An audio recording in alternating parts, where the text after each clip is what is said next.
Kanadaya ailəvi ya tək necə gələ bilərəm? Diqqətlə və sona qədər bu videoya qulaq asın, amma dostlarınızla paylaşmayın. Bu günləri bu videoda sizə deyəcəyim ki, Kanadaya ailəvi ya tək gəlmək istəyənlər hansı yolları yoxlaya bilərlər.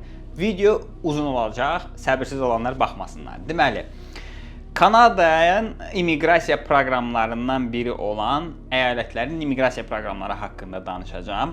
Çox adam Kanada deyəndə ilk ağlına təhsil yolu ilə gəlim, ondan sonra ailəmi də gətirim, daha sonra da ailəm qalıb işləyər, ya da fikirləşirlər ki, təhsil yolu ilə ailəmlə bir yerdə gəlim, kollec oxuyum. Burada çoxlu səhvlər var, çünki sən birinci onu fikirləşməlisən ki, kollec yolu ilə ailəmlə gəlməyi beynində saxlamısansa, 2024-cü ildən belə bir qərar çıxdı ki, kollecə müraciət edənlər ailəvi o yolla gələ bilərlər ki, ailə üzvləri, məsəl üçün kişi və qadın uşaqlar var da, düzdür? Kişi təhsilə müraciət edirsə, qadın onunla iş axtarmaq icazəsinə müraciət edə bilməz, əgər kollec immiqrasiya yolunu fikirləşirsinizsə. Və yaxud da ki, əksinə, qadın oxuyur, kişi ondan gəlmək istəyir. Bu, o halda ola bilər ki, ikinci tərəf də təhsil yolu ilə müraciət eləsin və bir yerdə gələsiniz. Və ya ikinci tərəf turist vizasına müraciət eləsin, bir yerdə gələsiniz. Və siz fikirləşməlisiniz, büdcəvizə uyğun və gələcək planlarınıza uyğun düzgün qərar verəsiniz. Bəzi adamlar belə bir şey yoxlayırlar. Fikirlərində var ki, mən Kanadaya gedim, nə yolla olur olsun. Amma bu səhv yoldur. Niyə görə? Çünki siz əgər birinci təhsil yolu ilə müraciət edib ləğv cavabı alarsınızsa, vizadan rədd cavabı alacaqsınızsa, daha sonra əyalətlərin immiqrasiya proqramları və yaxud da ki, Express Entry proqramları, müxtəlif proqramlar var ki, daimi oturum proqramları. Ona müraciət edəndə həddən artıq çətinlik çəkəcəksiniz. Səbəb odur ki, təhsil yolu ilə siz immiqrasiya proqramlarına müraciət edəndə, hər hansı bir əyalətə təhsil yolu ilə getmək istəyirsiniz, rədd cavabı alırsınızsa, inandırmağınız artıq çətin olacaq digər proqramlara. Çünki təhsil yolu ilə siz Kanadaya oxumağa müraciət edəndə özünüzü dəridən qabaqdan çıxardıb inandırmağa çalışırsınız səfirliyi ki, mən təhsil bitəndən sonra öz ölkəmə qayıdacağam. Amma daimi yaşayış immiqrasiya proqramlarında belə bir məsələ var ki, siz öz ölkənizə qayıtmaq yox, Kanadada daimi qalıb onların immiqrasiya proqramlarından faydalanasınız və iqtisadiyyatına hər hansı bir töhfəviz olsun.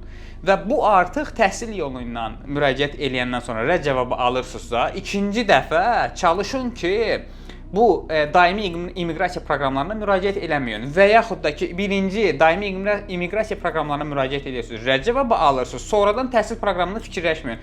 Çalışın ki, əvvəlcədən düzgün bir plan qurun, hansı yolla müraciət edəcəksinizsə, bütün dərinliklərini araşdırın, daha sonra müraciət edin. Əks təqdirdə həqiqətən də sizin üçün çətinlik olacaq ki, birindən rədd cavabı alandan sonra o bir immiqrasiya proqramlarına eləyəndə dilemma yaranır ortada.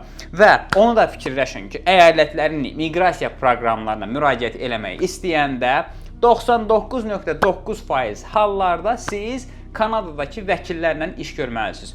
Diqqətlə qulaq asın. Siz Kanadadakı immiqrasiya vəkilləri ilə sertifikasiyadan keçmiş və onların xüsusi nömrələri var ki, referens nömrələri. Onların özünə inana bilərsiniz. Azərbaycanda heç bir immiqrasiya vəkili yoxdur ki, sizə Kanadaya birbaşa göndərsin. Hər hansı bir şirkətlər sizə söz verərlər, əyalətlərin immiqrasiya proqramlarına müraciət edəcəklər filan bəsməşan, buna inanmaq lazımdır. Hələ ki, elə bir şirkət yoxdur və bu işi də sizə Kanadadakı immiqrasiya, nə bilim, belə əməkdaşlarımız var filan, belə şeylər edib inandırmağa çalışsalar da, özünüz araşdırın. Mən demirəm, amma özünüz araşdırın. Yəni, bu öz yerində. Videonu çox uzun eləməyək, onu yenə də sizə qeyd eləyim ki, immiqrasiya proqramlarına müraciət eləyəndə əvvəlcədən düzgün plan qurun. Oldu, gözəl insanlar.